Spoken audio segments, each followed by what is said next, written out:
chegará, tá bom? Então, conforme combinado com vocês, hoje eu vou ser um pouco mais apressada finalizando o texto sobre o Varnhagen, comentando o capítulo dele sobre os indígenas, para ver se é possível a gente começar hoje o nosso estudo sobre o Capistrano de Abreu, tá bom? Então, eu vou tentar ser um pouco mais sintética, mas sem deixar de apresentar os tópicos que vocês podem anotar e depois ir vendo de maneira mais detalhada o conteúdo desses tópicos nos textos que eu sugeri para leitura, tá bom? Então, vou retomar o comentário feito pela Lúcia Maria Pascoal Guimarães acerca do História Geral do Brasil do Varnhagen. E como eu vou usar o sistema mais de apresentar os aspectos de forma mais pontual, vou retomar um pouquinho a aula passada.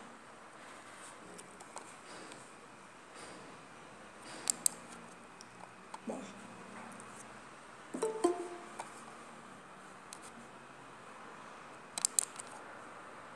vou retomar um pouquinho a aula passada. Lembrando que todos esses tópicos eu vou colocar aqui de maneira bastante sintética, quase ditado o tópico, mas lembrando que tudo que for falado aqui tem uma relação muito direta com aquilo que é o centro do trabalho do Varnhagen.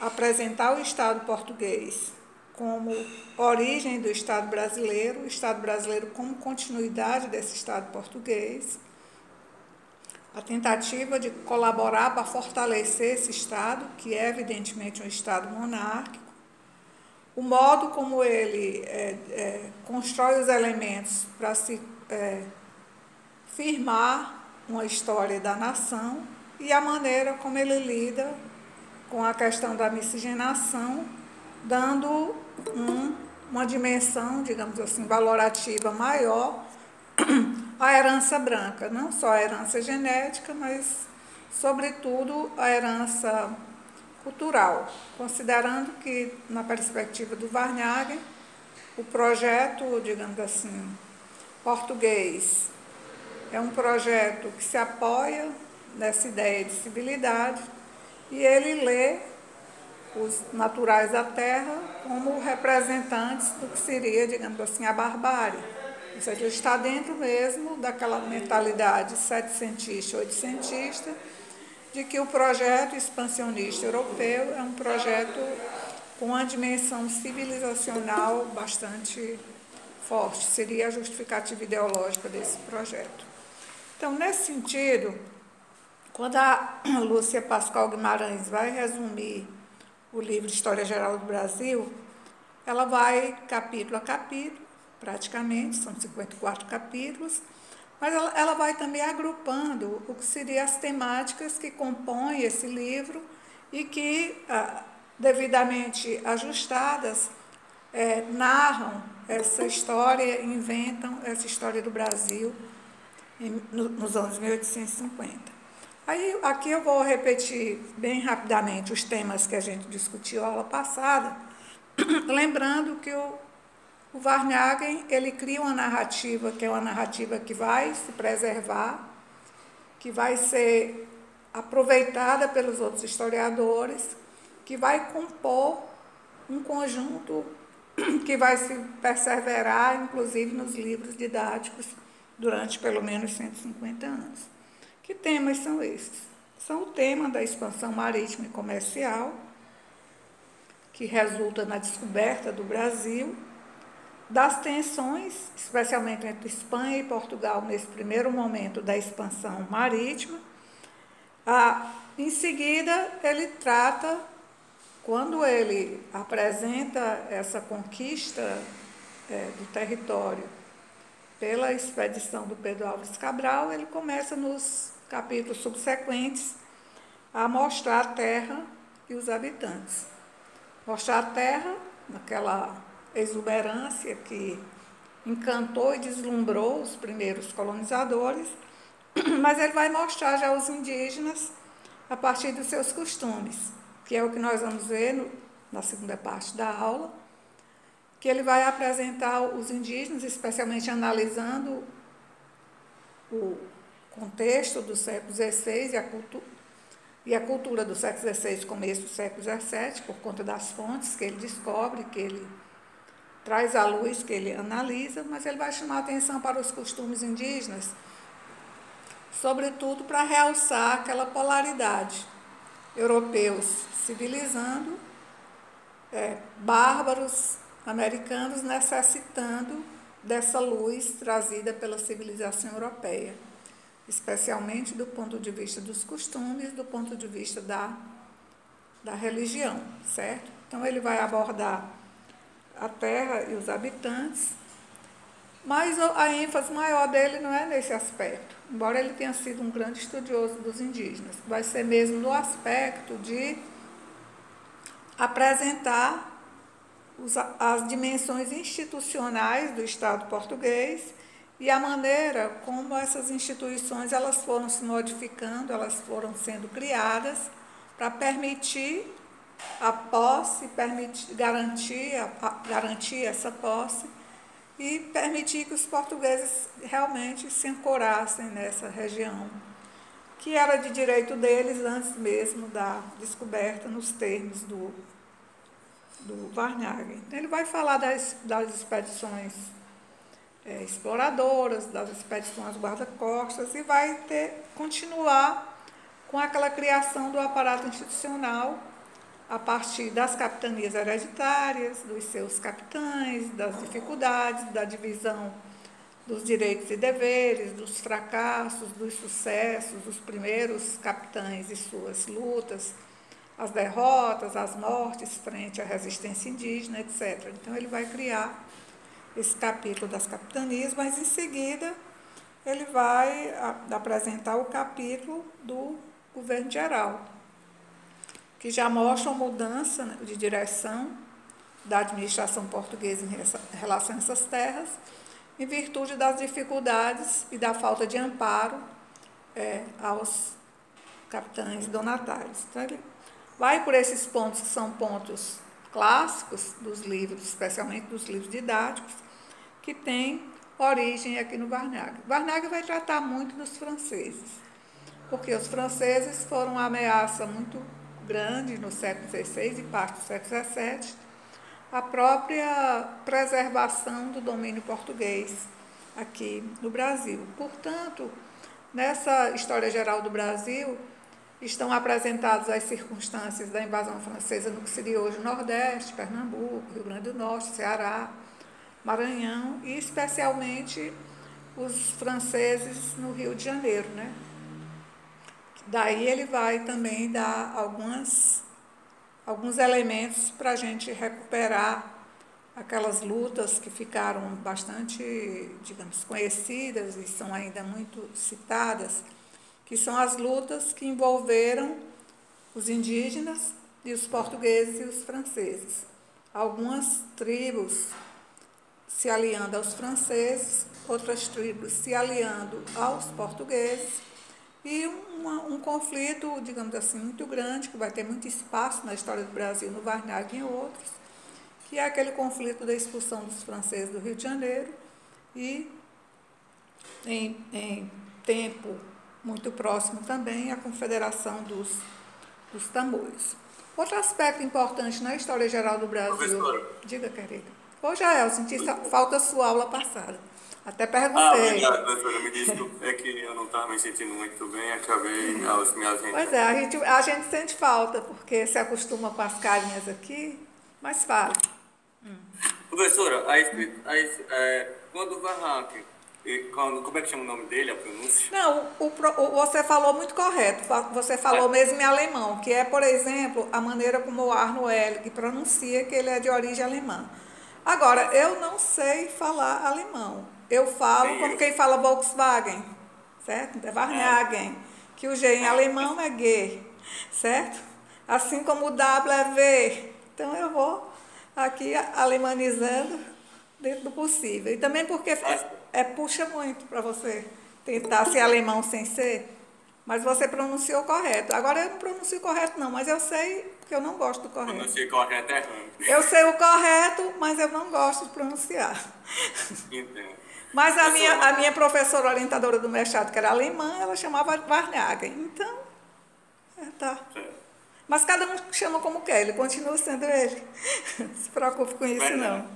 não. Verdade. Professor, o Varhagen, quando ele fala sobre, por exemplo, sobre as guerras, a expulsão de Pernambuco, a Confederação dos Taboios, ele fala, apesar dele ressaltar espaços regionais das capitanias, mas ele está adentrando como se fosse da história nacional. Quando ele fala do regional, está adentrando o nacional, pontos que estabelecesse uma união para o que seria essa história nacional, não estabelecendo, como posso dizer, nessas singularidades como fosse algo do regional, mas como fosse algo do nacional, não é? É correto. O Varnhagen não tem assim nenhum interesse em realçar qualquer tipo de fato histórico ou de interpretação que pudesse chamar a atenção para uma possibilidade de desagregação territorial. Porque veja que ele escreve no momento em que a unidade territorial e a unidade política e a unidade ideológica, elas estão em construção. Então ele é muito claro, ele não cria uma narrativa que provoque dissensões ou dificuldades entre brancos, negros e índios, certo? Ele não bota as raças para brigarem, certo? E ele também não alimenta qualquer tipo de interpretação que possibilite pensar até numa possível fragmentação. Ou seja, ele silencia tudo que possa dizer respeito a uma fragmentação política ou territorial. Tanto que ele trabalha a categoria máxima do Varnhagen, a categoria Estado. Estado português, que virou Estado brasileiro, numa continuidade, certo? Que veio se formando desde 1500.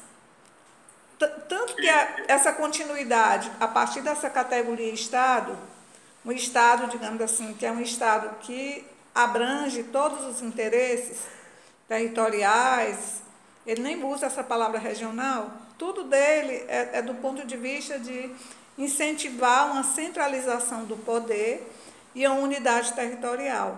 Mesmo quando o Varnhagen, por exemplo, ele estuda e sugere, faz um texto sobre a possibilidade de mudança da capital do Rio de Janeiro para outro espaço, ele escolhe exatamente Goiás, para, a partir dali, uma região, digamos assim, vizinha à atual Brasília, porque a partir dali haveria uma emanação do centro de poder, certo? Do Estado instituído para todo o território, controlando tudo isso. Porque duas ideias bases nessa possibilidade de mudança da capital, segundo o Varnhagen, seria, primeiro, estar mais perto de todas as regiões, certo? Ter uma certa igualdade de distâncias geográficas. Segundo, controlar melhor as fronteiras com as repúblicas latino-americanas. E terceiro, que pode ser a primeira, que aqui não tem ordem, certo? Que pode ser a primeira, ele considerava que o Rio de Janeiro era uma capital muito frágil do ponto de vista da invasão de outro país. Porque hoje ninguém pensa mais dessa forma, mas no século XIX havia ainda um certo medo que vem da colônia de invasões de outras nações. Tanto que havia uma preocupação muito grande, porque a gente não tinha marinha, porque as guerras eram marítimas. As guerras foram marítimas até boa parte do século XIX. Depois é que elas viraram terrestres, que as guerras têm história, né? E a potência, digamos assim, mundial, ela era adquirida e preservada pela força da marinha. Não é à toa que na época do século XVII, começo do século XVIII, era a Holanda que mandava em muitas regiões, ela era a rainha dos mares, e foi substituída pela Inglaterra, né? Hoje, as guerras no mar, elas são muito pouco, eu acho que pouco existe, eu não ouço nem falar.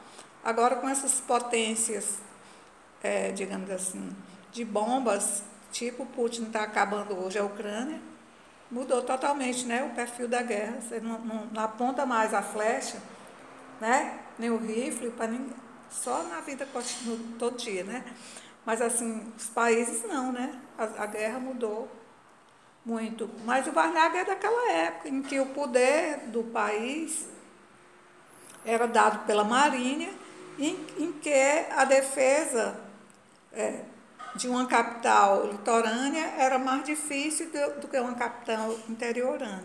Era outra geopolítica, era outro modelo de guerra e eram outros os medos dos diplomatas, né? Como ele, né? Que tinha que costurar a paz de qualquer forma. Professora, Sim. então para o Varnhagen, por exemplo, a gente observa a independência como um momento de cisão, né? Da colônia com o império. Só que para ele... Eduarda, só que principalmente nós paulistas, né? Lembrando sempre que essas leituras do 22, elas são atravessadas pelos interesses ideológicos de São Paulo já do século XX. Mas continue, Maria Eduarda. Então, para ele, né, para o Varnhagen, seria não uma cisão, seria uma continuação, como a senhora havia falado, né? Sim. Ele estaria só continuando o Estado português. Inclusive, para ele, a independência não tem muito... Apesar de ele ter escrito um livro sobre a história da independência do Brasil, o livro dele não tem... Eu nunca li o livro todo, eu só li pedaços da história geral do Brasil, porque o Varnhagen, a obra dele é tão grande que a gente precisa dar 4 horas de aula, mas não pode passar um ano todinho estudando para dar 4 horas de aula, né? Tem que viver como a vida permite. Então, Maria Eduarda, ele fez um livro sobre a história da independência do Brasil, mas o livro dele, as teses gerais, estão na contramão do que hoje se comemora, nossos 200 anos. Porque o fato, digamos assim, mais mitificado da historiografia da independência do Brasil foi justamente o 7 de setembro, né? Ali nas margens do Ipiranga, onde está hoje o Museu do Ipiranga. E isso é legitimamente a história paulista, né? Por exemplo, dos anos 20, na época que tem um centenário, anos 20 do passado, né? Do século passado, quando houve a comemoração do primeiro centenário, se estabeleceu uma disputa, digamos, de narrativas incomensurável no Brasil. Os brasileiros de outras regiões, tipo os piauienses com Hermínio Conde, os baianos, os cariocas questionando o peso que era dado ao 7 de setembro. Tanto que se criou uma série de deboches sobre o 7 de setembro, que eu não posso dizer na aula, é claro, vocês sabem do que se trata. Então, a invenção, digamos assim, dos mitos de origem é um assunto muito interessante, e quando a gente vai para os historiadores, a gente vê, assim, no nascedor, os mitos de origem. O Varnhagen cria esse mito da continuidade, né, da história,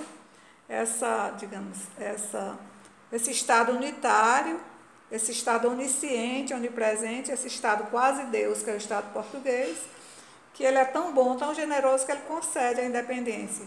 Mas a concessão da independência é feita por Portugal em 1808, porque para o Varnhagen a independência é a ruptura do pacto colonial. O que é o pacto colonial? Vocês lembram, né? É justamente aquele acordo entre metrópoles e colônias: eu sou fiel a ti, tu és fiel a mim. Quando o Dom João chega aqui em 1808, que ele diz: podemos nos misturar com outros países, ali, do ponto de vista do Varnhagen, está feita a independência. Então, o 7 de setembro, Dom Pedro puxar aquela espada lá, aquela coisa lá, para ele não tem significado. Assim como não tem significado as lutas na Bahia, certo? Não tem significado as lutas no Piauí e no Maranhão. Por quê? Porque a ideia do Varnhagen é de que portugueses e brasileiros, eles são só no beijinho, beijinho. E a história do Brasil é uma história incruenta, ou seja, uma história sem sangue, por conta justamente da sabedoria e da generosidade do Estado português, que se preserva no Estado brasileiro. Então, a gente às vezes lê um texto pequeno, parece que ele não diz nada, mas depende de como você vai articulando aquelas pequenas frases, aquelas pequenas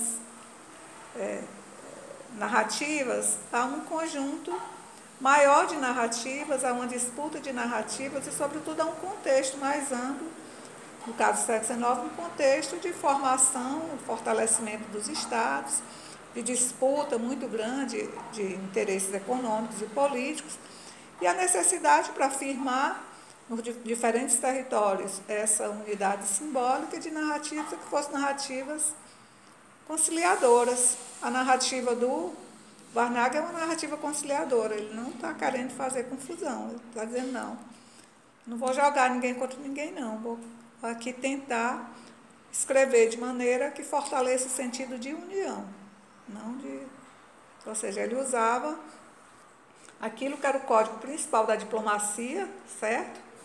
Adoçar, comungar, partilhar na própria construção da história escrita dele, da história do Brasil. Porque não dá para separar, a gente chama aqui o Varnhagen político, o Varnhagen historiador, o Varnhagen publicista, o Varnhagen diplomata, mas é a mesma pessoa. Ou seja, está tudo aqui habitando a mesma cabeça, né? Então, é interessante, mas eu te respondi, Eduardo? Alô? Respondeu sim.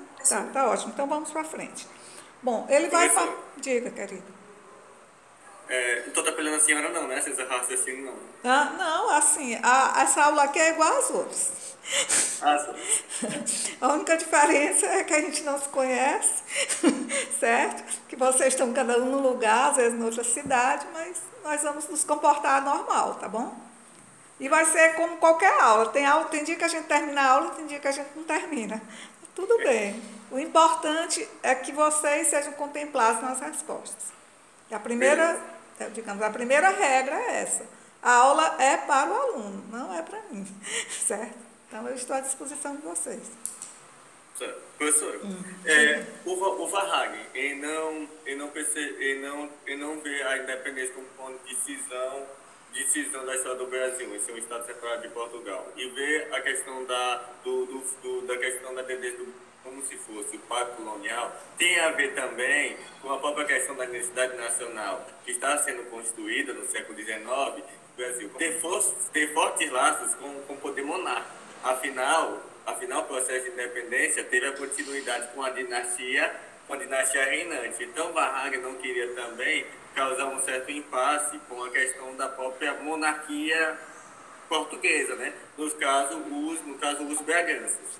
Isso faz sentido também? Faz, são três coisas aí, Joel. A primeira coisa, digamos, o próprio Estado continua, porque o Dom Pedro é filho do Dom João. E tem aquela famosa frase que eu até recitei aula passada, não sei se foi de manhã ou de noite: Pedro, o Brasil brevemente se separará de Portugal. Antes seja para ti que me há de respeitar do que para algum desses aventureiros. Ou seja, ele apenas dividiu o Estado português, eu vou ficar com a metade, você vai ficar com a metade. Ou seja, a continuidade do Estado português, suas regras, seu direito, certo? Suas formas políticas. É a continuidade da dinastia, certo? É a continuidade do regime, que é o regime monárquico. E a continuidade da dominação dos valores do homem branco. Ou seja, tudo aquilo que é definido como os aspectos centrais da obra do Varnhagen estão aí embutidos nessa transição. Ou seja, a transição ela tem que ser tão suave, ela tem que acontecer de tal maneira que tudo se preserve, a dominação branca, o regime monárquico, a Casa de Bragança, o modelo político, certo? Então, aí tudo faz sentido. Tudo faz sentido na obra do Varnhagen a partir desses elementos centrais de análise. Ou seja, você tem as categorias e você vai vendo o que é que isso tem a ver com essa narrativa, por que ele está contando dessa forma e não de outra forma. Por que essa arquitetura da narrativa do Varnhagen tem essa cara, mas isso tudo é articulado. Bom, quando ele vem para o tema da expulsão dos holandeses, é muito interessante porque os holandeses eles ocupam o espaço brasileiro e são expulsos na época da União Ibérica. Então, aí o Varnhagen já fica um pouco mais à vontade para fazer nascer, nesse momento da união indígenas brasileiros, dos negros escravizados e dos brancos portugueses, ele fazia um primeiro elemento de brasilidade, aquilo que nos livros didáticos é o sentimento nativista. Muita gente acha que foi o Capistrano de Abreu que criou essa temática do sentimento nativista, mas não foi não. Já na obra do Varnhagen ela aparece, e ele vai justamente no conjunto de biografias que ele produz ao longo da vida, ele vai louvar essas personalidades do negro, do índio e do branco e colocá-las no panteão nacional, porque eles seriam os primeiros a se juntarem e já terem em si um incipiente sentimento de brasilidade, certo? Que é retomado pelo Varnhagen como importante para costurar esse sentimento de nação no século XIX. E ele não peita o Estado português, porque naquele momento ali é o Estado espanhol, o momento da União Ibérica, não é Portugal que está no protagonismo, é justamente a Espanha.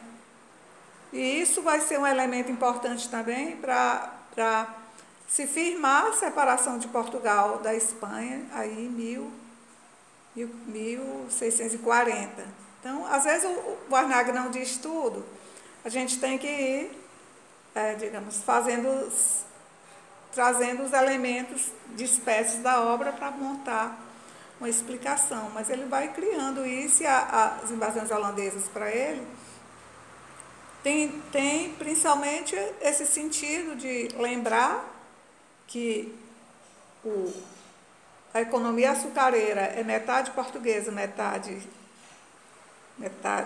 holandesa, se é que não é mais holandesa do que portuguesa, e que, na verdade, aquela luta ali foi uma luta que ele não toma partido, mas ele também defende a Espanha, que era o dono do Brasil naquele momento, não. Mas ele vai também ter um livro importantíssimo sobre as invasões holandesas no Brasil, que ainda hoje é um clássico. Os especialistas, como Evaldo Cabral de Mello, consideram o livro do Varnhagen um livro extraordinário sobre as invasões holandesas. E por que é um livro muito bom? Porque não sei se vocês lembram que eu falei que o Varnhagen não parava de viajar. Então, quando ele tinha uma folguinha que fosse, ele pegava um trem ou um cavalo ou um navio, o transporte que fosse possível, fazia os contatos dele, ele ser diplomata facilitava um tanto, né? E ia para os lugares para fazer cópias de materiais dos arquivos. E o Varnhagen se envolveu muito na pesquisa dos arquivos holandeses. Então, ele foi talvez o primeiro pesquisador brasileiro a vasculhar a documentação da época das invasões holandesas e trazer contribuições significativas a esse tema. O Evaldo Cabral de Mello também se matou na Holanda, que hoje é o maior especialista, né, sobre os holandeses no Brasil, que é um historiador pernambucano, que era diplomata também, né, que morava na Europa também, e eles são quase que obrigados a dominar várias línguas. E, por outro lado, a própria situação deles, profissional, institucional, abre muitas portas, abre muitos espaços para facilitar o acesso a pessoas e a documentações. Bom, o Varnhagen também trata das insurreições coloniais. A insurreição é uma palavra mesmo, é uma palavra dele mesmo, porque ele não compactua com nada que pudesse ameaçar a dominação portuguesa na época colonial e nem a dominação monárquica após a independência. Mas como o livro dele termina em Dom João VI, esse livro aqui, especificamente, ele se volta basicamente para aqueles aspectos que seriam mais traumáticos da experiência colonial. Por exemplo, a Inconfidência Mineira. Ele faz tábua rasa da Inconfidência Mineira, não valia nada. Ele disse, aquilo ali não teve ação. Foi só pensamento, poesia, encontro de literatos, essas ideias, evidentemente, elas alcançaram algumas pessoas populares, como Tiradentes, mas ele não dá bola nenhuma para isso. Ele acha que isso aí não teve importância nenhuma, do ponto de vista da valorização desses inconfidentes, certo? Mas que, foi um equívoco.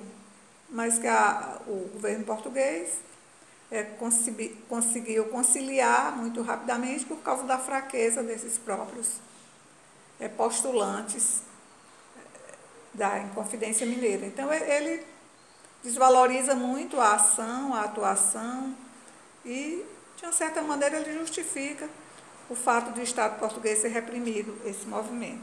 A mesma e coisa... a baiana, professor? A baiana, a mesma coisa, com relação à baiana. Agora, a baiana, eu não li esse pedaço do Varnhagen em que ele fala da Revolução dos Alfaiates, mas ele vai, digamos, estar apoiado na sua escrita num grande medo do final do século XVIII e do medo do século XIX, porque a insurreição baiana, ela teve como inspiração a insurreição de São Domingos, a revolta dos escravos em São Domingos, que por sua vez foi um desdobramento da Revolução Francesa, considerando que aquelas colônias eram colônias francesas, e eles tocaram o terror lá nas ilhas, e inclusive houve a abolição total da escravatura, e nessa época muitos de São Domingos foram até morar na França e começar a vida lá nova como livres.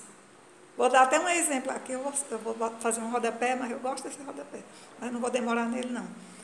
Vocês já ouviram falar num romancista francês chamado Alexandre Dumas, né?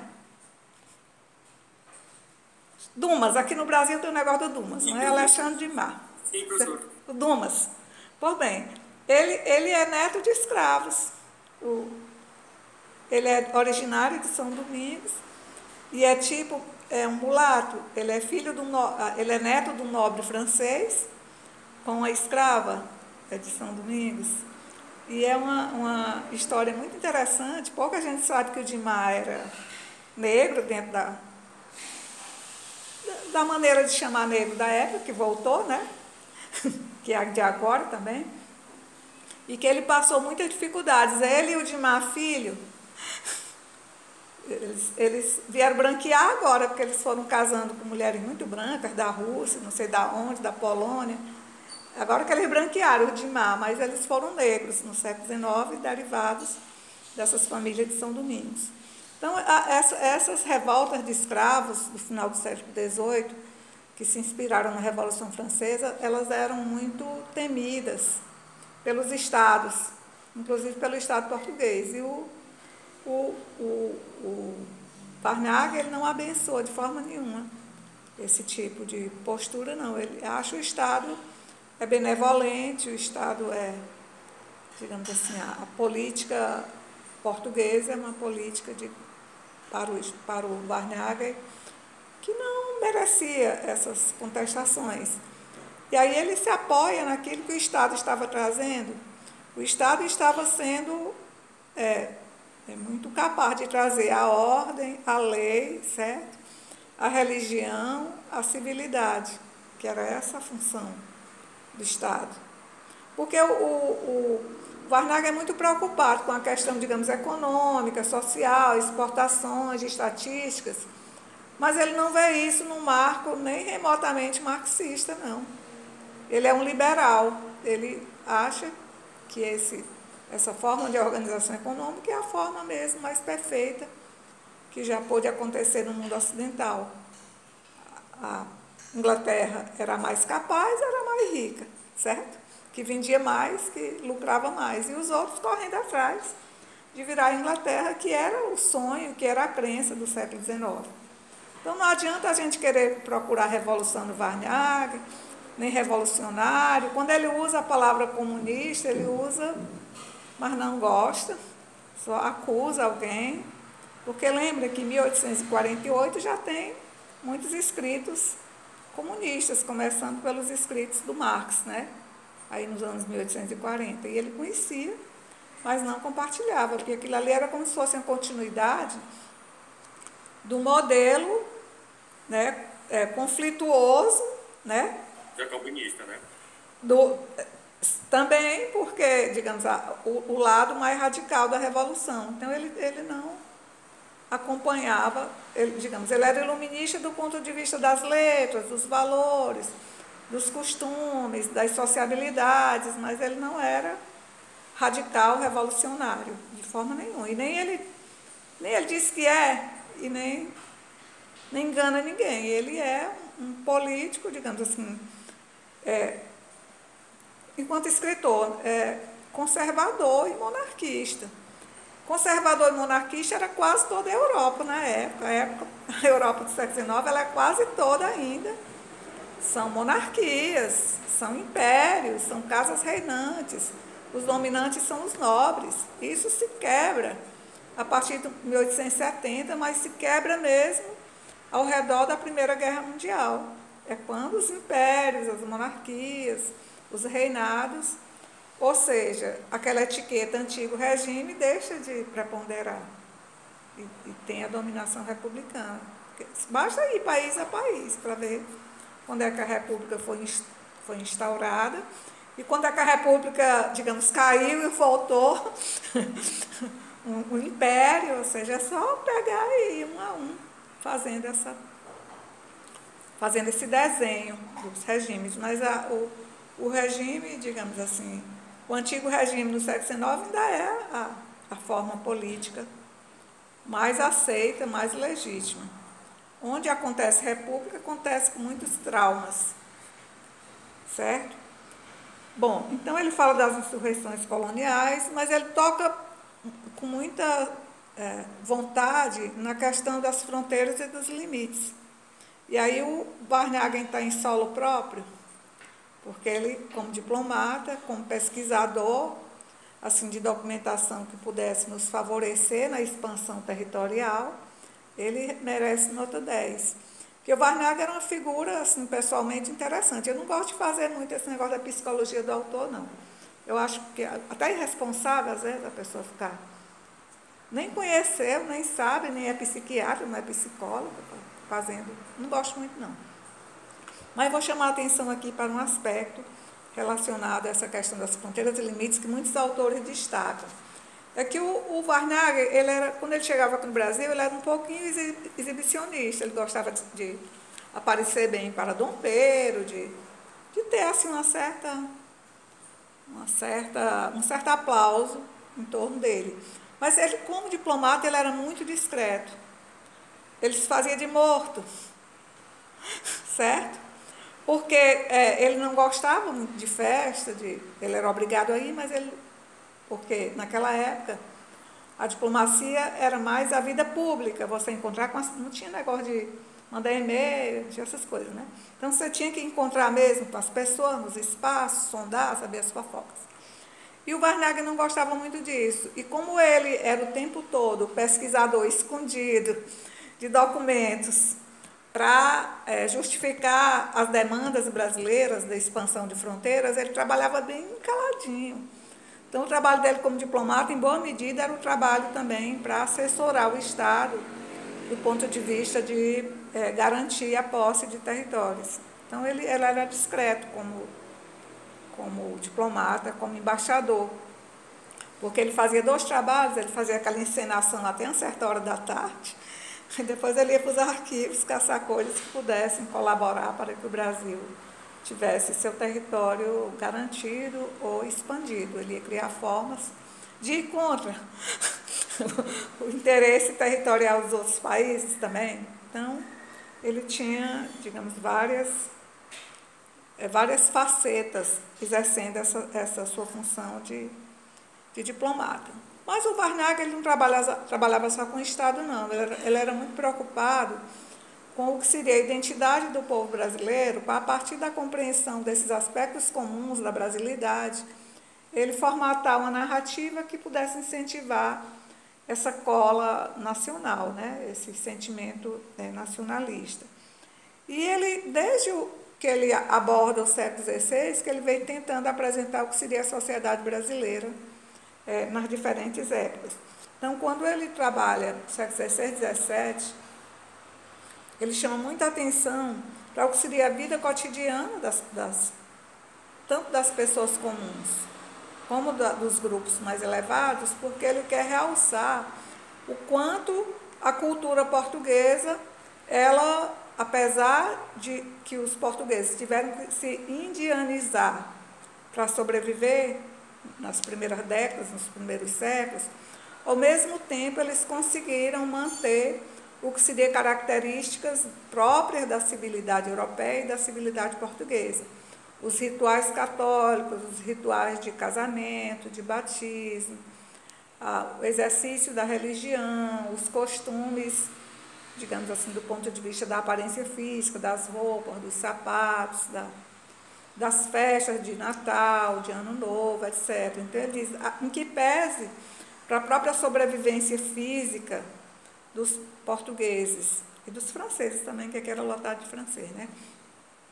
Eles terem que se adaptar à alimentação, ao vestuário, ou seja, à nudez, aos banhos, às formas de comida, às formas de casamento indígenas, aos costumes indígenas, às formas de guerrear, de conhecer o território, mas eles também se mantiveram muito portugueses, muito europeus. Ele vai se admirar de como é que eles conseguiram ainda ter festa de São João, festa de Natal, leitãozinho assado, festa de Ano Novo, festa do intrudo, se casarem, etc.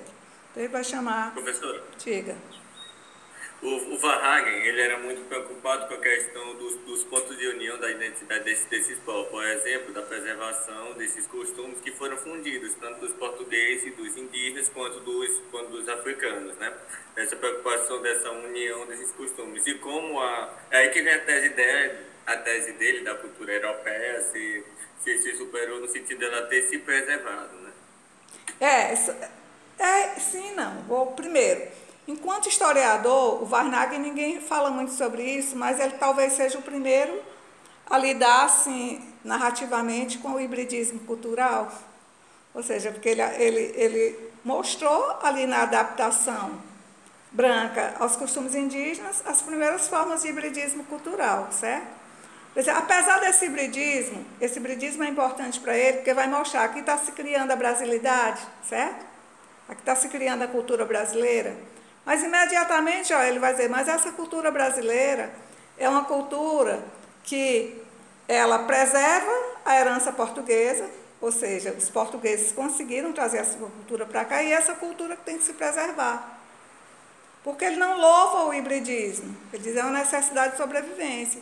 Ele não, a gente tem mesmo que batizar, ter religião católica, se casar, ser monogâmico, andar calçado, andar vestido, comer, usar azeite de oliva, entendeu? Comer pão de farinha de trigo. Ou seja, ele tá realçando que nós somos portugueses, apesar de tudo, certo? Mas que para continuar português e se tornar brasileiro, o hibridismo vai ser tomado como uma referência. Tudo no Varnhagen a gente tem que pensar no que permanece e no que está mudando. O que permanece, que ele acha importante, que vai realçar a continuidade portuguesa, é a cultura portuguesa. Entretanto, ele não é burro, não é bobo, ele sabe que a gente não pode ser totalmente português não sendo português. E estando em outro território, em outra cultura, ameaçado por milhares e milhares de selvagens. Ele diz, não, tem que fazer concessão. A concessão, ela é feita. Só que ele diz, do ponto de vista mais material, da cultura material, é quase como se a gente pudesse ler o Varnhagen do ponto de vista da explicação brodeliana, a cultura material, certo? E a mentalidade. Ele diz, a cultura material, ela foi muito, digamos assim, foi muito necessário que a cultura material, ela fosse apropriada dos indígenas, para garantir a sobrevivência física. Mas, ao mesmo tempo, ele diz, mas as mentalidades são e devem ser europeias. Os índios ainda são, digamos, poligâmicos, ainda não tem religião, não tem lei, não tem rei, mas terão. Estamos aqui para isso, para civilizar. E o que é a civilidade? A civilidade é um pacote. É a ordem, é a lei, é a religião, é a higiene, é os costumes, são os costumes. A civilidade não é só, digamos assim, tomar banho, ficar cheiroso, bonito e dizer merci, bonjour, essas coisas não. A civilidade é um pacote bastante mais completo, sobretudo se considera esse mundo do século XVI e XVII, especialmente. Esses 2 séculos são os mais fortes do trabalho do Varnhagen. É a lei, é o rei, é a ordem, é a religião católica, certo? E é a mudança de costumes, é o não à antropofagia, o não à poligamia. A Juliana, quer falar?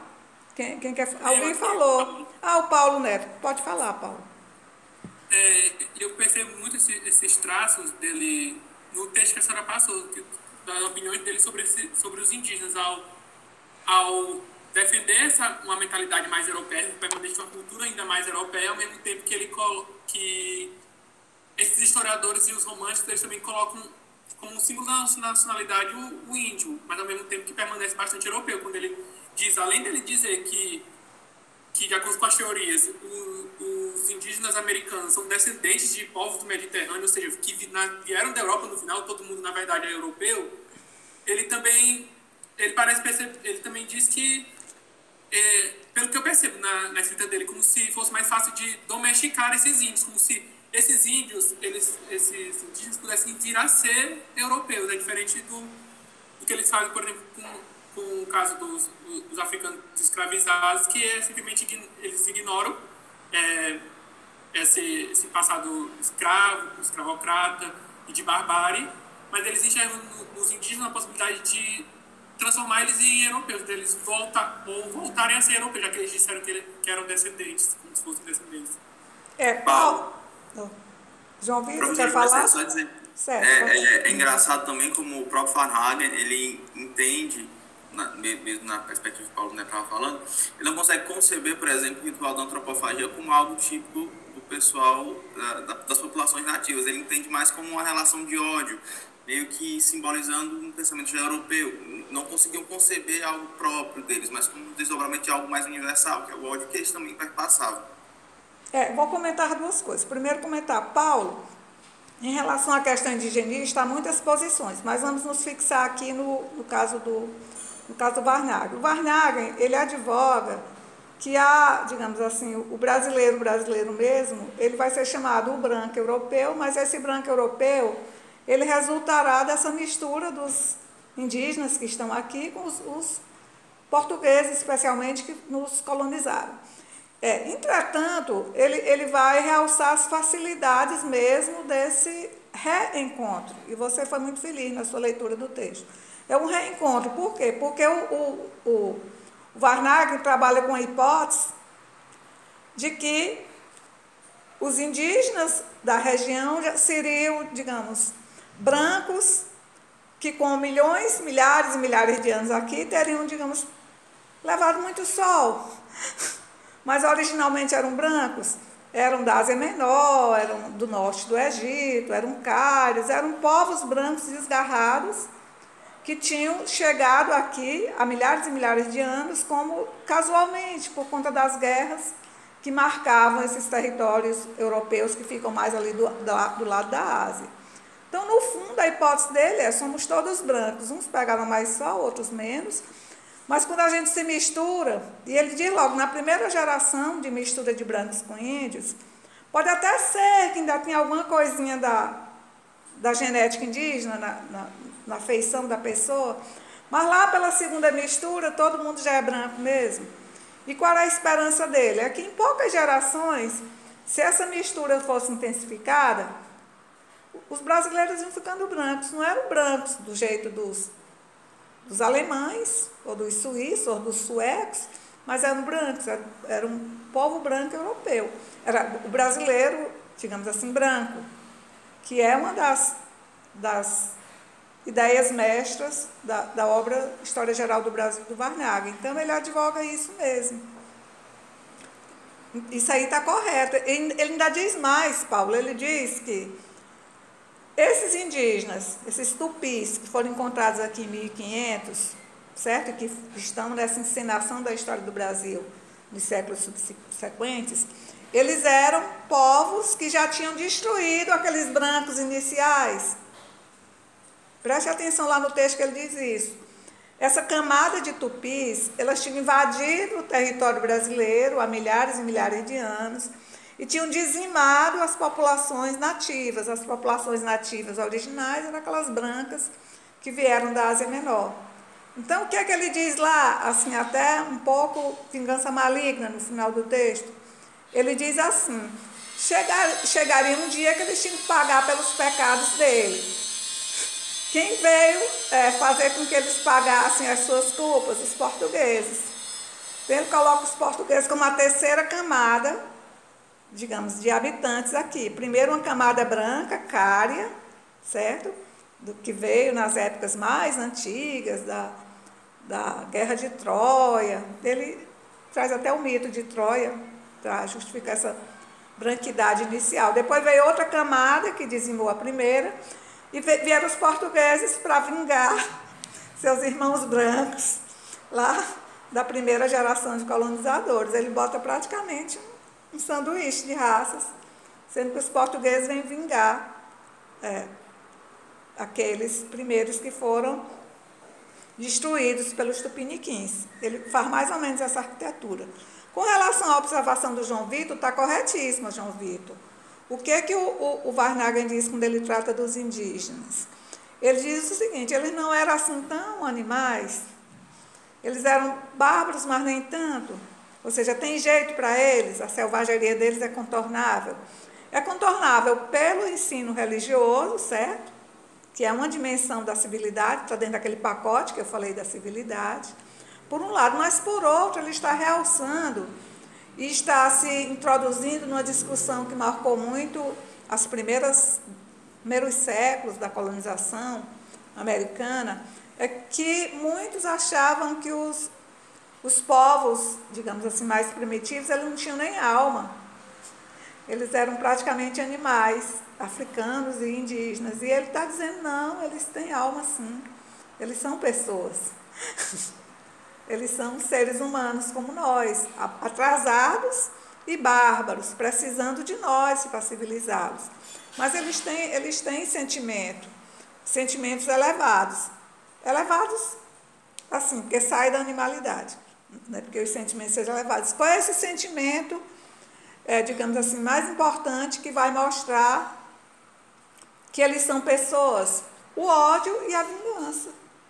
Está correto, João Vitor. É o ódio e a vingança que vai dizer, não, os seres humanos são odientos e são vingativos. Eles precisam ser civilizados para dominar esses ódios e para negociar em vez de vingar. Porque ele vai mostrar as carnificinas intratribais justamente a partir desse aspecto ainda muito primitivo da condição humana, mas existente entre eles. Tanto que ele vai quase que justificar a antropofagia. Por que eles se comem? Não é porque querem um churrasquinho, não. Como era gostoso meu francês, vou chupar aqui essa canelinha, não é isso. Ele diz, não, é uma coisa além, é uma coisa superior, do ponto de vista de sair da animalidade. É superior em valor.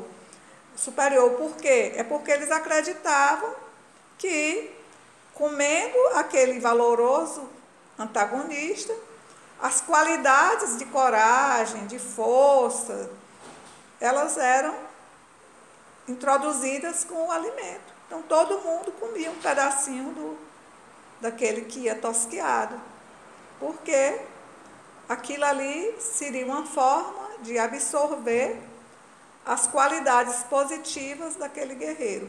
Eu não sei se vocês lembram do poema do Gonçalves e Juca Pirama. Alguém lembra rapidamente daquele poema do Juca Pirama? O Juca Pirama eu vou resumir bem resumidinho, mas só para mostrar que o Juca Pirama, ele foi aprisionado por uma tribo contrária, são duas tribos do Maranhão, a cena no Maranhão. Ele é aprisionado por uma tribo contrária e ele chora, ele lamenta, ele pede, ele faz toda a encenação de covardia para não ser tosquiado e comido, não ser sacrificado, porque ele está com o pai doente. O pai dele é chefe da tribo e o pai está doente, está esperando por ele para levar comida, ele saiu, digamos, para procurar comida para o pai, algum tipo de recurso, e ele vai aprisionado, ele sozinho, para uma tribo. Aí a tribo não quer comê-lo mais. Ela mesmo, não vou comer um covarde, um chorão, um frouxo. Aí ele é liberado. Quando ele chega para o pai, que está à porta da morte, o pai diz, não tenho filho covarde. Mesmo aqui com minhas últimas forças, vou lhe levar para ser sacrificado. Não tenho filho frouxo, não tenho filho para recusar o sacrifício. A história acontece dessa forma, ou seja, lá no próprio Ijucapirama, o Gonçalves Dias está mostrando essa dimensão da cultura indígena, de que a antropofagia e o sacrifício, elas teriam relação com elementos culturais, com elementos que não eram apenas, digamos assim, dessa condição animalesca e natural, mas seriam dimensões culturais.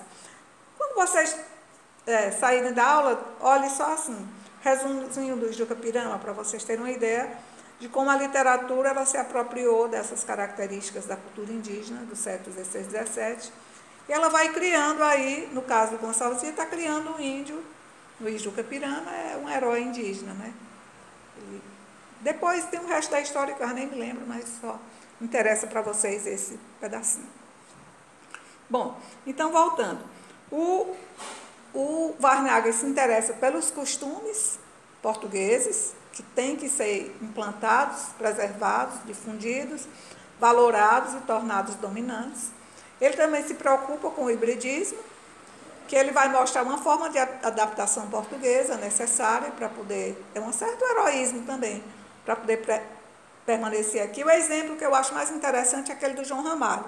Acho que eu já falei desse exemplo para vocês também, que o João Ramalho, não sei se foi a aula passada ou se foi na outra aula, o João Ramalho, ele se adaptou à cultura, aos costumes, não deixou de ser português, de juntar as tribos portuguesas em benefício da colonização portuguesa, não deixou de ser colaborador do Martim Afonso de Souza, do Pero Lopes de Souza, não deixou de ser, digamos assim, o primeiro português a se adaptar à cultura nova, ao território novo, à situação nova na capitania de São Vicente, mas ele virou índio, ou seja, ele continuou português, mas virou índio. Ele andava nu, andava todo pintado, ele casou com dezenas de mulheres, ele se tornou parente, que era um aspecto importante das relações de poder nas tribos indígenas, ter muitos parentes. Ele se tornou parente de Deus e o mundo, ele comandou guerras, ele participou da Guerra dos Tambores, evidentemente do lado português. E assim vai. Mas ele vai heroicizando também essas personalidades hibridizadas, porque a hibridização era necessária para manter, naquele momento, a conquista portuguesa. Mas ele vai falar de trabalho também. Pouca gente fala do modo como o Varnhagen lida com o trabalho. Mas ele realça o trabalho dos brancos, índios e negros. Os brancos são mais corajosos, são mais disciplinados, eles baixam mais a cabeça quando precisa pegar no cabo da enxada, eles pegam. Ele vai valorizando muito essa dimensão do trabalho, da disciplina, da rotina, do compromisso do português em relação à permanência na terra. E ele vai também tratar dos indígenas. Ele diz, não é que eles fossem assim tão preguiçosos, eles tinham outro modo de lidar com a terra, eles não conheciam nada, eles só sabiam jogar fogo. Quando estragava aquela terra, eles iam para outros lugares, eles não tinham metais, eles não tinham como assim, avançar muito nas suas formas, nas suas práticas, digamos assim, agrícolas, etc. Eles viviam mesmo era da caça e da pesca e tudo. Mas ele vai dizer, faltou algo aqui. Qual foi esse algo? Foi ter o índio inserido nessas práticas, nessas culturas, nessas tecnologias, nessas formas europeias. Ele vai dizer por que o índio não foi levado a ser um trabalhador, a aprender, e se misturando com o branco, se tornando mameluco, os filhos já tendo cultura branca, etc. Ele disse, por que isso não aconteceu? Porque o Estado português deslizou um pouquinho aqui na sua administração. E qual foi esse deslize? foi ter criado uma legislação protetora para os índios e ter mandado as ordens religiosas tomarem conta dessa colonização indígena. O Varnhagen, ele acha que aí houve um errinho, houve um equívoco, porque especialmente os jesuítas, ele é anti-jesuíta, de carteirinha, especialmente os jesuítas, ele vai afirmar que eles formaram tipo assim enclaves, feudos, e colocaram os índios para trabalhar, mas para trabalhar em benefício da Companhia de Jesus, em benefício deles. Então, aqui está no Varnhagen também aquela ideia que vocês veem em muitos autores da história do Brasil, ainda hoje, de que foi criado um Estado dentro do Estado, em que pese a religião ser apenas uma parte do Estado, mas ela se libertou de alguma forma e criou uma relação muito própria, muito próxima, muito fechada com os indígenas, e do ponto de vista do Varnhagen, isso teria impedido o aprendizado, a assimilação, a inserção mesmo dos índios enquanto mão de obra no Brasil colonial. Não era assim como um milagre, de uma hora para outra, mas eles terminariam se adaptando, inclusive porque eles iriam se misturar cada vez mais com os brancos, e essa miscigenação branca e índia, ela é muito louvada pelo Varnhagen, porque os índios vão virando brancos, vão virando mão de obra, e as tensões raciais elas vão sendo equacionadas pela própria mistura, aí mesmo, digamos assim, natural, casamentos, amaziamentos, pelo sistema mesmo da reprodução natural. Mas ele vai mais adiante, ele vai dizer, o fato de ter sido delegado aos religiosos o controle e a administração dos grupos indígenas resultou no maior prejuízo para a história do Brasil. Qual foi esse maior prejuízo? Foi a vinda da escravidão negra, foi a vinda dos negros escravos para cá. Ele disse, se o Estado português tivesse agido de outra maneira, não tivesse aquela legislação, não tivesse essa aproximação entre as ordens religiosas e os índios, não teria sido necessário a escravidão negra. Então ele vai dizer, agora nós temos um país com muitos negros na condição de escravo, e temos dois problemas, o problema racial, ou seja, vai ser mais difícil a gente virar branco, e o problema, não vou nem falar no problema cultural, porque foi uma dificuldade também colocada a expansão da civilização branca. Mas não só o problema da raça, como o problema político também, ou seja, como construir um discurso pacificador, unificador, um discurso, digamos assim, de nação, quando essa nação está repartida. Professor. Entre livres e escravos, por exemplo. Diga, Joel. Essa visão negativa que o Varnhagen tem da escravidão é também por causa da mixigenação que ocorreu entre os negros, brancos e os europeus e os portugueses. Não, do ponto de vista da narrativa, Joel, é porque o negro foge ao projeto, digamos assim, de escrita do Varnhagen. O que o Varnhagen diz que é a nação brasileira, ou que deve ser? Uma nação branca. Aí os negros sobram, certo? Porque os índios são absorvidos, até porque eles são ex-brancos, como nós vemos no texto dos indígenas. Então, os índios não são problema, mas os negros são. Como esconder a cor da pele? Como fechar os olhos e não ver que no Brasil do século XIX, o percentual de negros é imenso, inclusive ainda de negros chegados da África, porque a importação de africanos ela dura até a metade do século. Como fechar os olhos e como fazer um país branco, o que fazer com essas pessoas? Isso por um lado, por o lado da raça. Agora, por o lado da cultura, o que fazer para evitar, o samba não está inventado ainda não, mas para evitar todas as formas, digamos assim, culturais negras que eram praticamente dominantes no Brasil todo. Quer dizer, como evitar a religião negra, certo?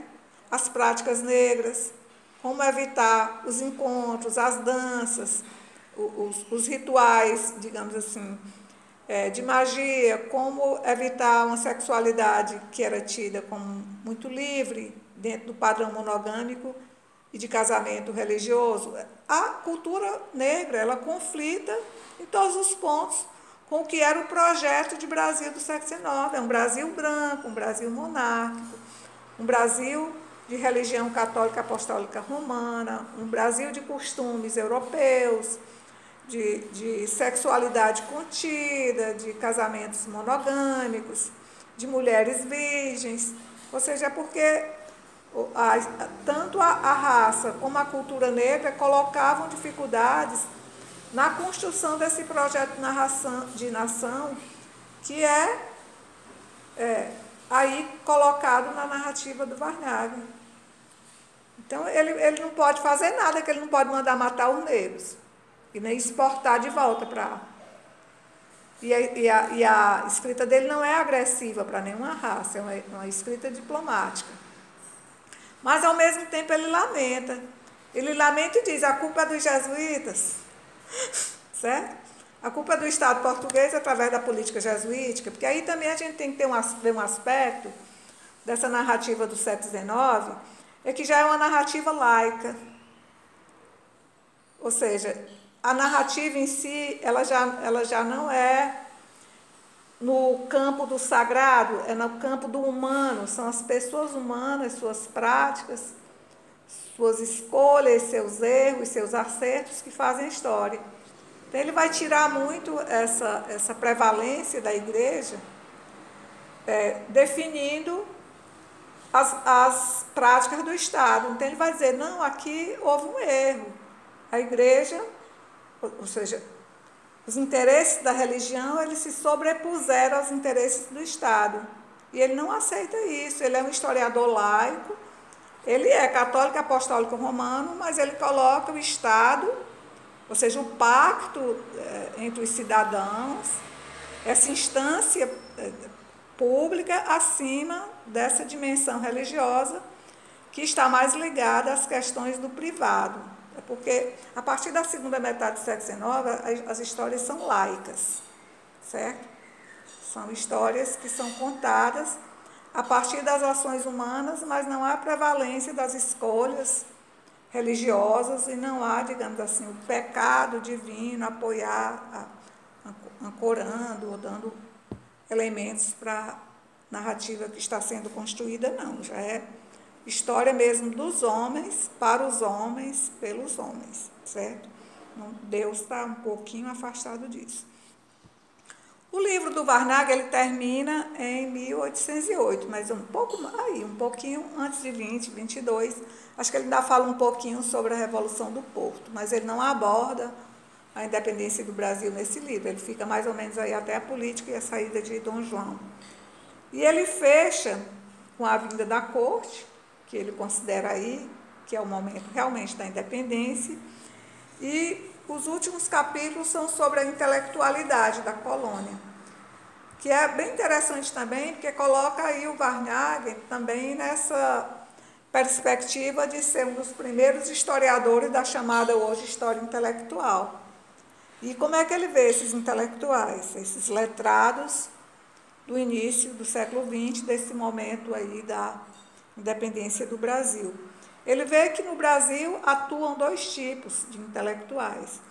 Um intelectual que ele valoriza muito, que é aquele que vem de Coimbra, seja médico, seja bacharel, dessa formação europeia mais monarquista e conservadora, daquilo que na Europa foi chamado a ilustração conservadora, porque tem o iluminismo revolucionário e tem o iluminismo conservador, que é o que prevalece em Portugal nessa época. Então, ele vai chamar a atenção para várias personalidades, inclusive para o Zé Bonifácio, que seriam os representantes desses intelectuais importantes, necessários, e que foram os construtores iniciais desse Estado brasileiro do século XIX. Mas ele vai chamar também a atenção que, mesmo nessa época, havia os intelectuais que ele não valoriza, que são os intelectuais subversivos.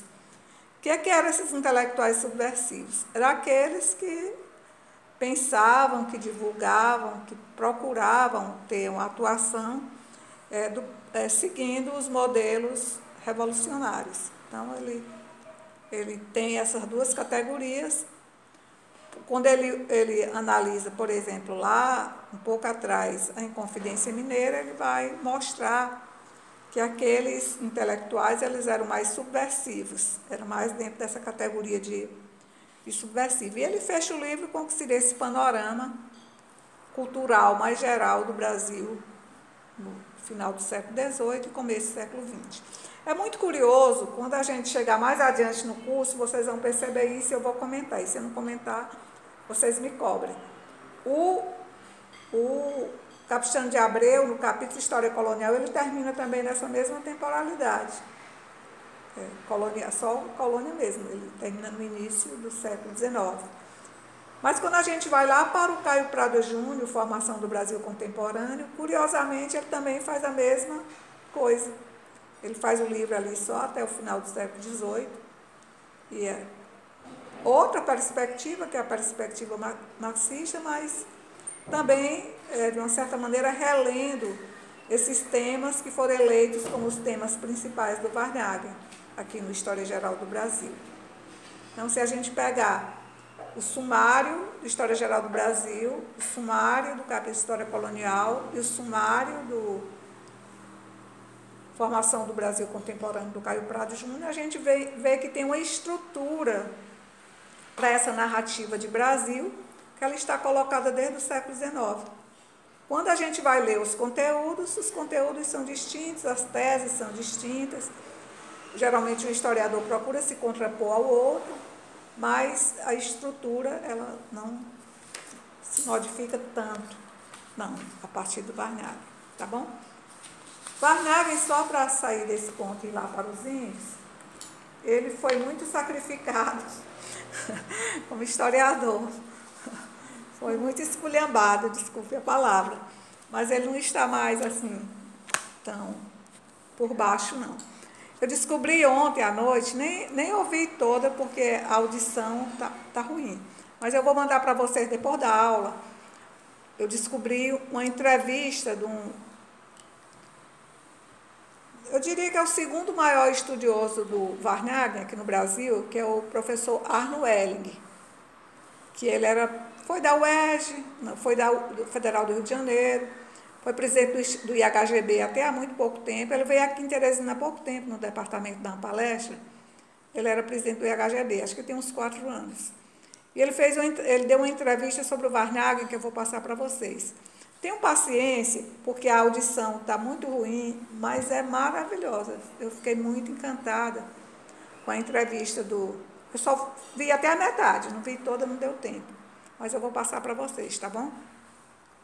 Que é muito, muito bacana. E só tem 6 dias que eu vi ontem à noite, que tá com 6 dias que ele deu essa entrevista. E é muito bom para vocês perceberem a extensão do trabalho do Varnhagen, a importância que esse trabalho teve e algumas coisas bem interessantes em relação à leitura da obra dele. Os comentários que o Arno faz sobre alguns livros, é bem bacana. Foi, até hoje, dessas coisinhas de YouTube, foi a melhor coisa que eu vi sobre o Varnhagen. De vez em quando eu boto um vídeo do YouTube, mas quase sempre na primeira, segunda, terceira fala, eu já desligo, porque eu sei que não é uma pessoa que sabe nada do historiador. Mas esse é um especialista mesmo, é um historiador de grande nome na história da historiografia, na teoria da história e na história do direito. É um grande nome do cenário brasileiro de hoje. Ele já é aposentado, acho que o Arno já deve ter seus 78, por aí, mas o trabalho dele é maravilhoso. Bom, vamos comentar um pouquinho aqui o texto do Varnhagen sobre os indígenas. Também não posso filosofar demais, porque não dá tempo, mas eu vou chamar atenção para pontos que vocês podem ir vendo melhor no texto, marcando, escrevendo de lado. Não sei se vocês imprimem, como é que vocês fazem, vocês copiam resumindo no caderno, não sei. Mas eu vou também fazer o mesmo sistema para dar tempo, porque eu já vi que O Caprichando vai ficar mesmo para a próxima aula. Falar em próxima aula, deixa eu dizer logo aqui uma coisa para vocês. Hoje à tarde vai ter uma reunião para decidir se tem aula nos pontos facultativos. Eu vou assistir a reunião, qualquer que seja a resposta, eu já tenho a resposta para vocês. Terça-feira eu não vou dar aula. Não porque eu tenha nada contra dar aula no ponto facultativo, não. É porque como eu não sabia que ia ter essa reunião e essa possibilidade, eu já tinha marcado um compromisso de terminar um capítulo de um livro que eu estou escrevendo. Vem a pessoa para cá para terminar a BNT, essas coisas comigo. Então, não vou dar aula terça-feira. Qualquer que seja o resultado da reunião de hoje, para mim não vai importar, tá bom? Então, já vou avisando para vocês. Só vou dar aula no dia 3, e é o Caprichando de Abril. Mas antes disso, eu quero ver se eu consigo, ou no máximo quinta-feira mesmo, colocar os textos das próximas aulas, tá bom?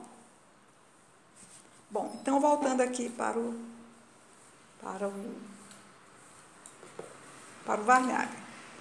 Esse texto dos indígenas, ele é um fragmento de um capítulo do História Geral do Brasil. Aqui vocês têm ideia mesmo do que é o conteúdo do livro.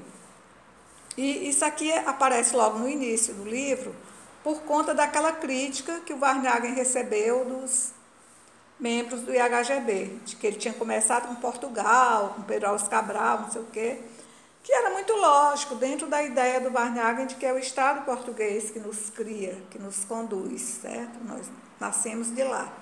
Mas ele acatou as críticas do Instituto e, do ponto de vista dos historiadores de hoje, ele botou a perder o livro. Ou seja, a primeira edição foi uma edição boa, coerente com o pensamento dele, e a segunda edição, de 1877, que ele atendeu às críticas, ela ficou assim um pouco de pé quebrado.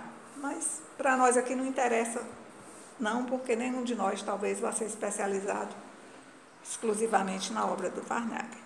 Mas o que é que ele vai tratar em relação às populações indígenas? Ele vai tratar essas populações com certo detalhamento, mas sem fugir daquelas características maiores do trabalho dele, que é mostrar português civilizado, indígenas bárbaros, portugueses com Estado, indígenas sem Estado, portugueses com nação, indígenas sem nação, portugueses, religião católica apostólica romana, aqui alguns mitos, algumas poucas referências de natureza religiosa, religiões muito variadas, muito múltiplas, de tribo para tribo, muito incipientes. Estado nenhum, nação muito pior. Então, ele vai criar uma escrita, que é uma escrita contrastante com aquilo que era o ideal de nação e que era a fórmula do Estado português, que deveria ser também a fórmula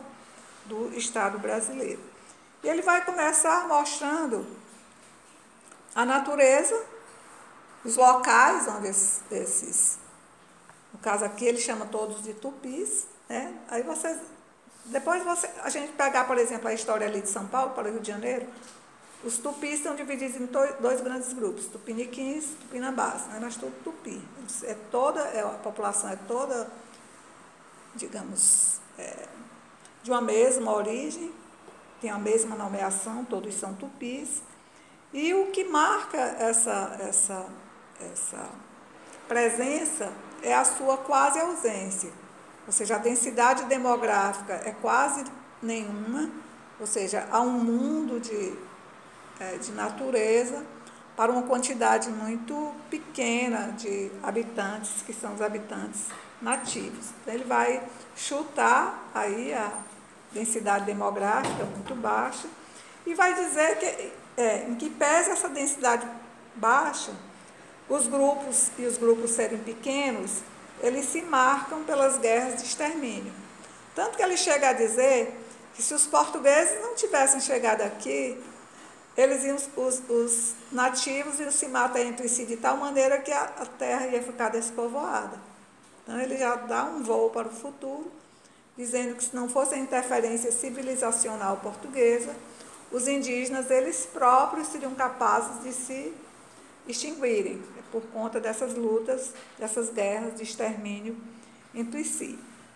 Ele vai dizer, esses grupos, eles não tem nenhum tipo de vínculo com os outros grupos, porque não há um conjunto de sociabilidades que aproxima esses grupos. Essas sociabilidades são muito restritas, né? Essas formas de convívio são muito, muito restritas, e não há, por conta disso, nenhum tipo de patriotismo. Então, é outra ausência que ele acha aqui entre os nativos. Eles não são patriotas, não há pátria, não há nem sociabilidades entre eles, só o mínimo necessário. Mas essas sociabilidades, ele destaca muito mais a dimensão guerreira. Não o encontro, mas os desencontros. Não, digamos, uma conversa civilizada, mas encontros cruentos, encontros com sangue, né? Então, ele vai dizer, há uma unidade de raça e de língua, mas não há unidade de convívio, não há patriotismo, não há sociabilidades. Esses índios aqui, eles são profundamente divididos, e essa desunião, ela recebeu agora uma possibilidade que a providência divina mandou, através de Portugal, de eles receberem algo que vai mudar esse cenário. O que é esse algo que vai mudar esse cenário? É o cristianismo, trazido pelo colonizador. Ou seja, através da cristianização desses povos, vai ser possível tirá-los dessa barbárie, dessa desunião, e elevá-los a um patamar de convivência que é desejável por esse processo civilizador em expansão.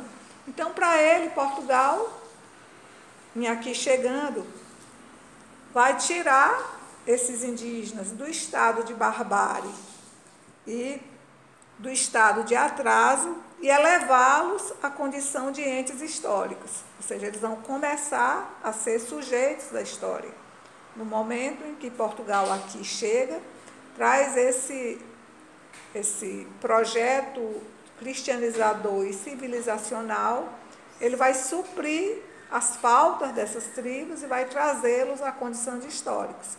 Vai tirá-los do atraso, vai tirá-los da barbárie.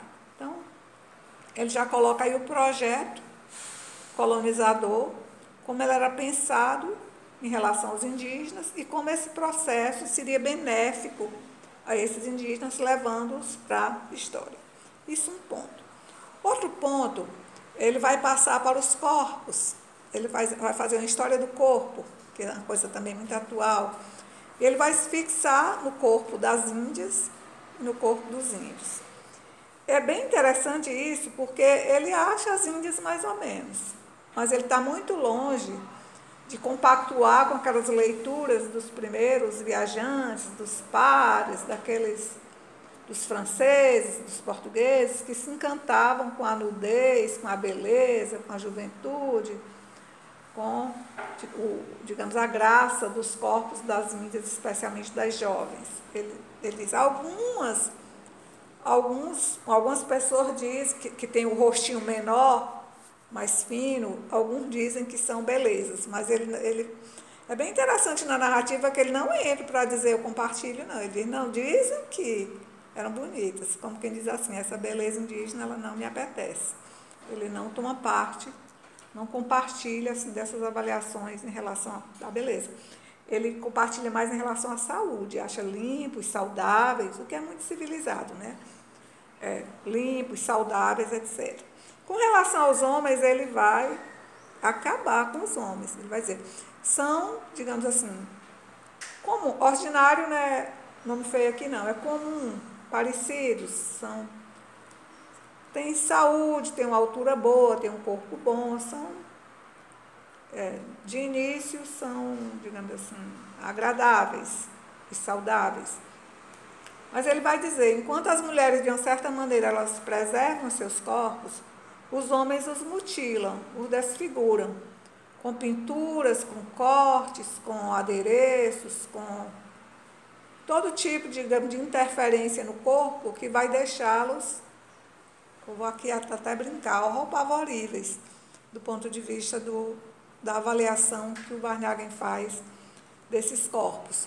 Porque os índios se tatuam, eles penduram coisas na boca, no nariz, eles fazem todo tipo de mudança, eles têm direito, inclusive, de tatuar nos seus corpos as suas vitórias e as mortes que eles realizaram. Não estou falando de agora não, viu gente? Estou falando mesmo do século XVI. As mortes que realizaram, mostrar, digamos assim, exibir no próprio corpo aquilo que foi sua história de guerreiros e, portanto, a maneira como eles vão se heroicizando dentro da própria cultura. Mas o Varnhagen vai considerar isso pura barbárie, essas formas de interferência e desfiguração dos corpos. Mas ele vai chamar a atenção que, assim, dentro dessa barbárie tem alguns elementos que já, como fez a observação do João Vitor, dentro da observação do João Vitor, já vai haver alguns elementos que nuançam essa dimensão bárbara, que é o fato de que eles, por exemplo, eles atacavam, eles matavam, eles invadiam, eles incendiavam, eles raptavam. Mas essas coisas, essas guerras entre as tribos, elas eram basicamente por duas situações. Três, depois eu digo a terceira, por duas situações. Uma situação era de fome. Então, fome da tribo, a fome induzia a certas práticas, digamos assim, condenáveis do ponto de vista europeu. Mas eles agiam mais por conta de vingança. E isso vai dizer que eles não eram tão bárbaros, eles tinham algum tipo de sentimento, embora não fosse o sentimento mais belo, mais desejável, mas esse sentimento acionava as tribos nas guerras, nas disputas desse espaço brasileiro. Depois ele vai falar no trabalho. A terceira motivo de guerra eram as mulheres, certo? Os índios, assim como... Aí, me lembrei de novo da Guerra de Troia e da Helena, viu, Paulo Neto? Olha aí a simbologia, que eu nem tinha percebido isso. Os índios lutavam por mulheres, às vezes havia falta de mulheres numa tribo, eles se agradavam de índias de outras tribos, e isso, os raptos eram suficientes para detonar a guerra. Então, havia mais esse fator. Ele vai falar no trabalho, e é bem interessante essa abordagem do trabalho indígena, porque o Varnhagen vai ser quase um feminista. Ele vai ser quase um feminista aqui no texto.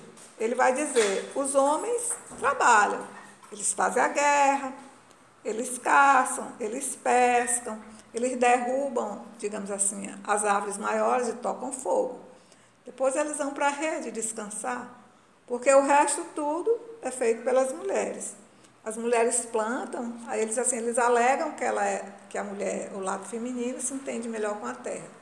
As mulheres plantam, elas cuidam das plantações, as mulheres colhem os produtos, manufaturam esses produtos, fazendo vinhos, fazendo as massas, etc. Elas são as oleiras e tudo.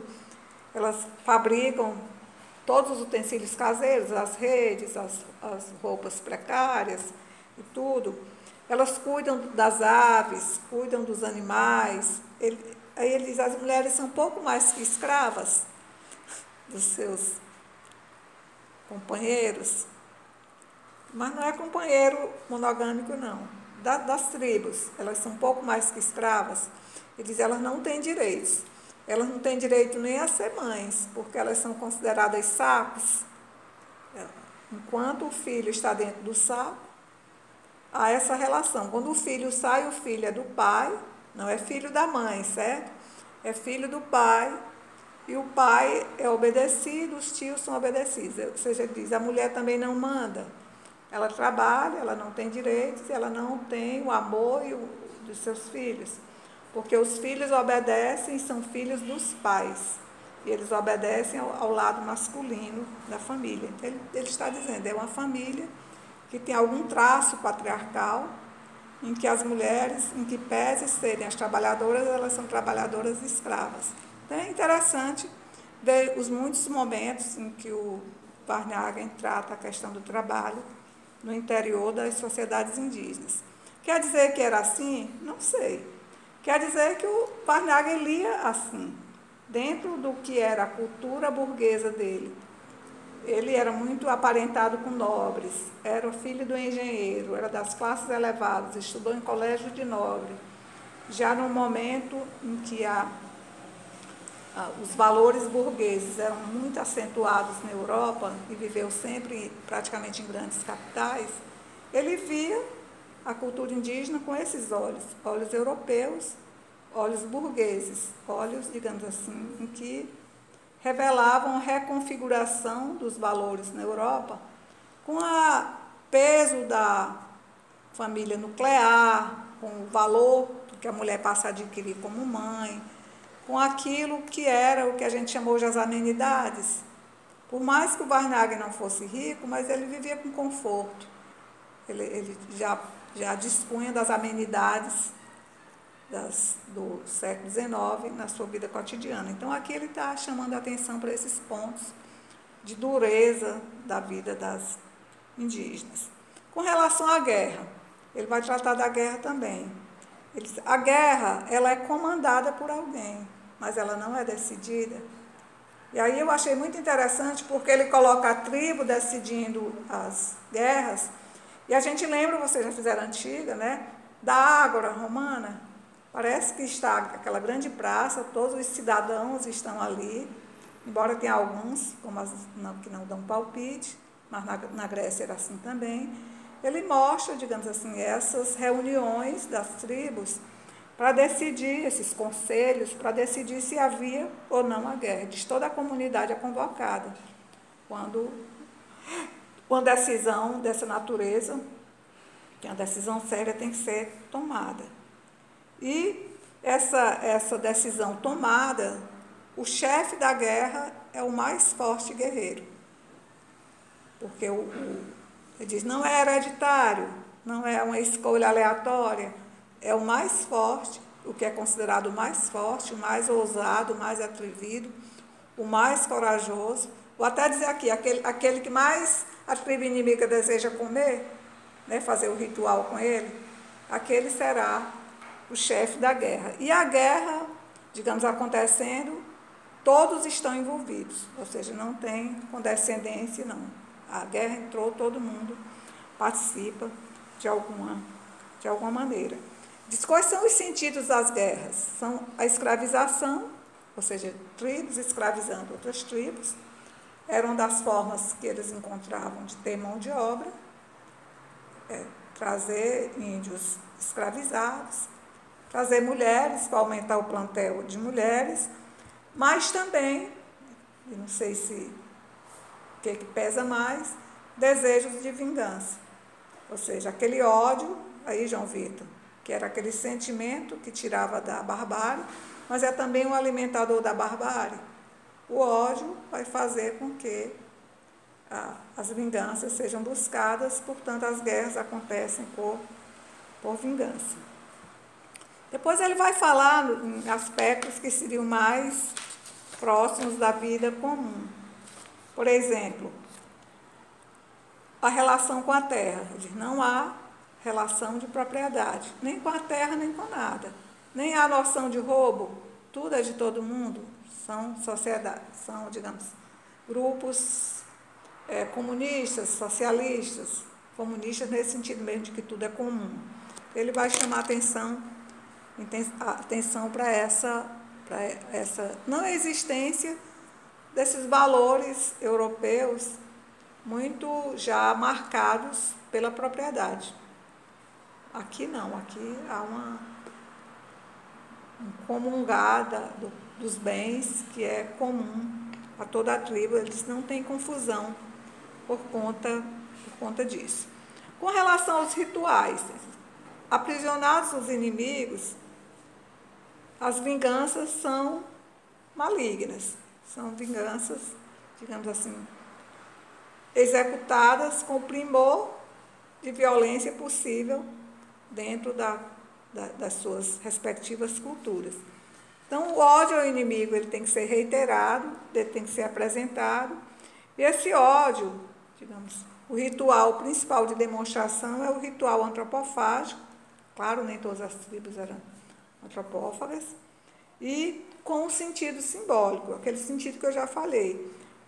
todos partilham do ritual, todos comem assadinho, né, o fritinho, o moqueado do inimigo, mesmo os que não estão na hora do ritual, eles guardam um pedaço para ser comido.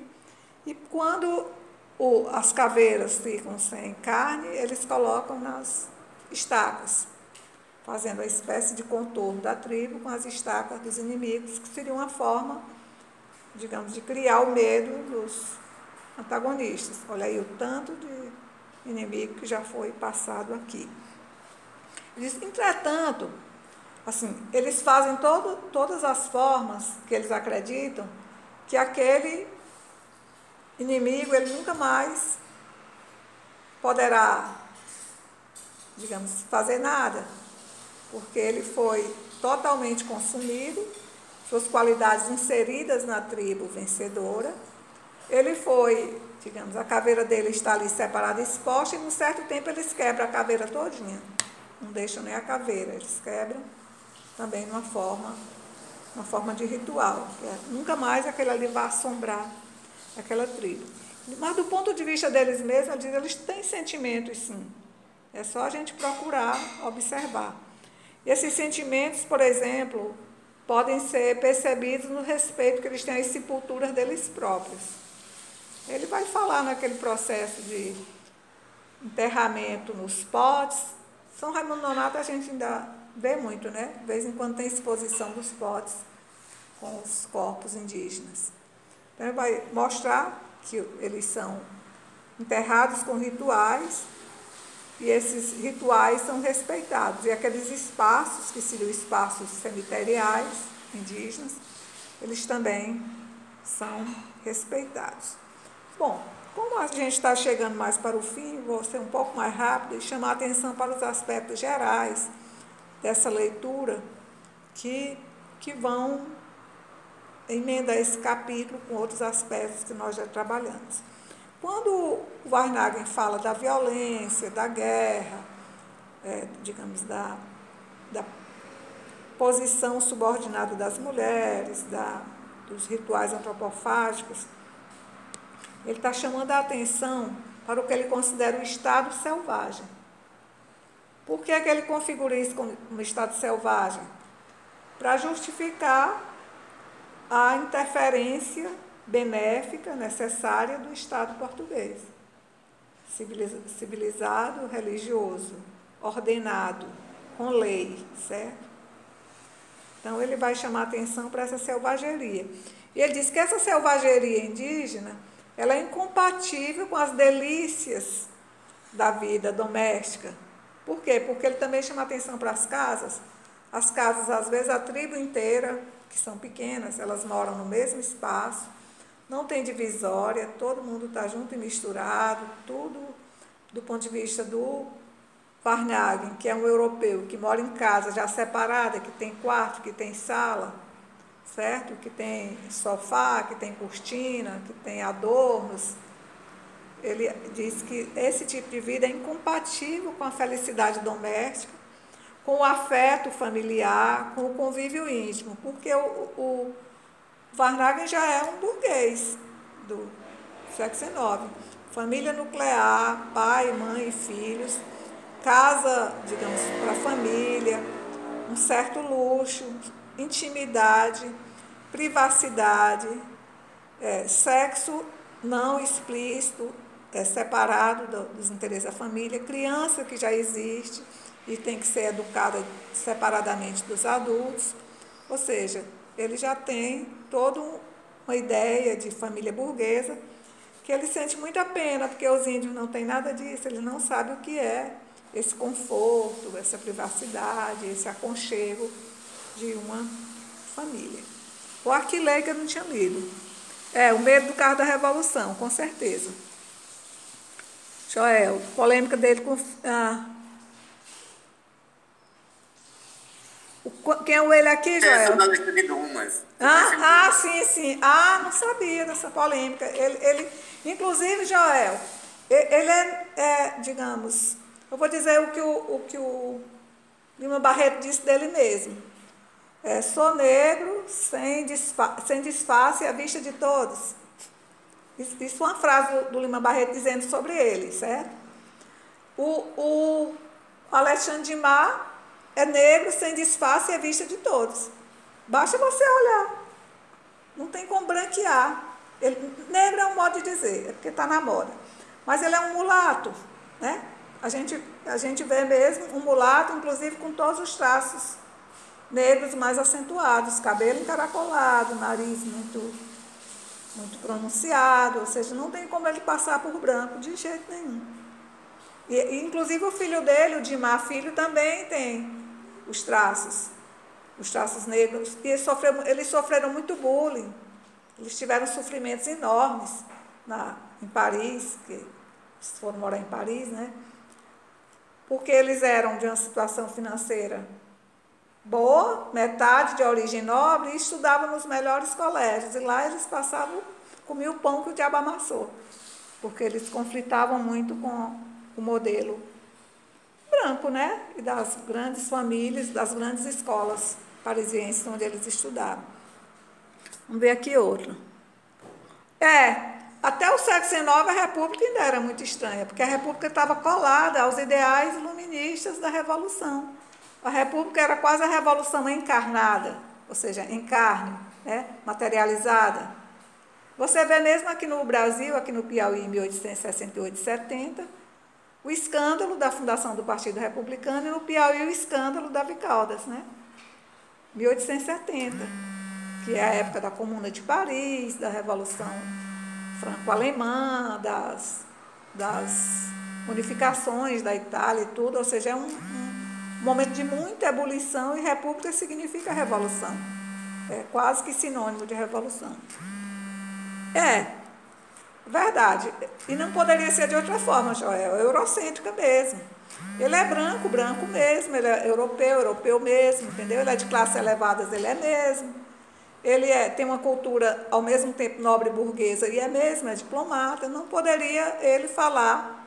Eu acho importante sua observação, porque a gente não pode cobrar de um autor que ele fale de um lugar de negro ou de índio. Não, ele fala do lugar que ele ocupa, ele é um branco, civilizado europeu. O que ele está querendo? Estender essa civilização europeia, essa branquidade, esses valores para cá. Ele quer, digamos assim, interferir no sentido de que essas populações brasileiras façam adesão a esses aspectos.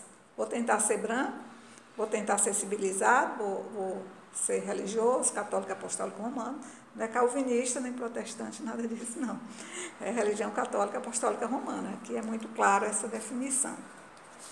E, por último, não que tenha terminado, mas só resumindo, que foi o aspecto colocado pelo João Neto, pelo Paulo Neto, que é essas hipóteses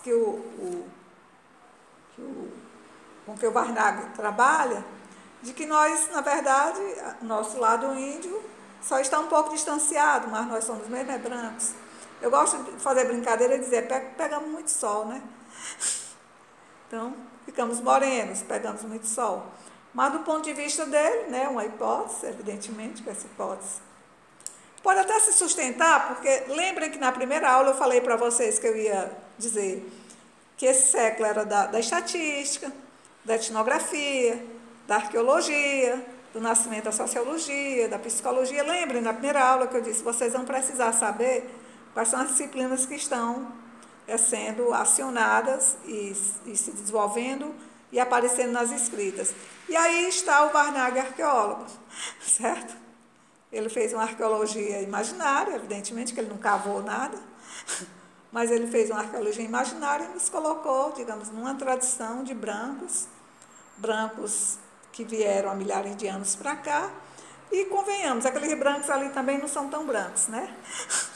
Naquela região ali das Arábias, eles são brancos bem também passadinhos no sol do deserto, né?